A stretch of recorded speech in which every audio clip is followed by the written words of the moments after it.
Hi, I'm Erik Groenhout. I'm a Dutch furniture maker and designer who works in Maine, in Mount Vernon, Maine. My company is Greens Wood Art LLC. I just developed a smart cutting board, and I would like to share that with you, how I came to this cutting board. First of all, most cutting boards are rectangular, and when I started developing a cutting board, I figured out that most cutting is done in a 60-degree angle, like this or like that, depending on you're right-handed or left-handed. You hardly cut like this because you have to really stand to the side to do that. So I thought these two corners of the cutting board are actually useless, except to slide up your peels and slide the cucumber blocks that you just cut. But because I tried to use as less material as possible, I decided to eliminate these corners and make a triangular cutting board. A triangular cutting board like this. That developed into this one. You can see the triangle, but now I have no space to slide my peels or my cucumber blocks. But I solved that by cutting two spaces for a plate.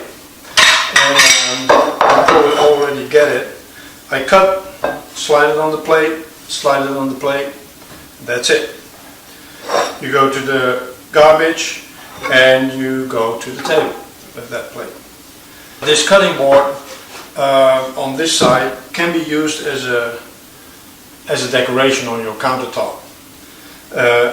All the cutting boards I make are all different. None is the same. They could be the same decoration, but the color is different, and the decorations could be different. I made several varieties of these cutting boards and gave them to a couple of friends, and they tried them out. But their complaint was that they were pretty heavy and that you still didn't use all the space of it. For example, the space here on the side, you can see it's pretty wide. It's about 2 feet, 60 centimeters wide. So these corners are kind of useless too. So I thought, okay, for the weight and for the idea to use as less material as possible, I diminished these cutting boards to this size, and I changed the idea. I made feet under the cutting boards, so this is the decorative side. If you cut, you put it down like that, and you have the same idea. You slide your plates under it, you cut, slide, cut, slide, and in this design you could even add a third plate. I don't know if that's really handy. I didn't try it yet, but it's an option. You can use the same cutting board as a cheese plank, or as a nice way to present your food. I don't like to repeat myself. I'm a fine furniture maker, and making twice the same thing is not fun for me.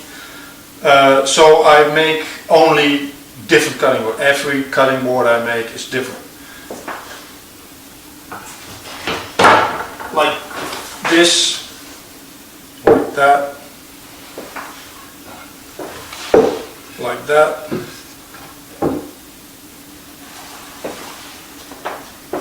or like that, and many others. And of course you can change the wood species that I use. This is cherry, and this is beech. This one is cherry too. The big one I showed you before is elm, and I made some of black walnut, and there are more species that are suitable for cutting boards. Not every species can be used, but the species I just mentioned are good to use. The disadvantage of these cutting boards is that they all have different feet. To make the feet and put them under here, glue them, is quite a lot of work. So from this cutting board I went back to the original, but a smaller version. So I made this cutting board. You can put it down like that, put the plates on it, and it's the same idea, but a minimum amount of material. It's still pretty thick, so it's sturdy, it will last a lifetime, and it's easier to make. I hope you enjoyed the design and making process of my smart cutting boards. I am going forward with the next project, which will be a table, a double table, and maybe I will show you that project in a future video. Thanks for watching, and until the next video, thank you.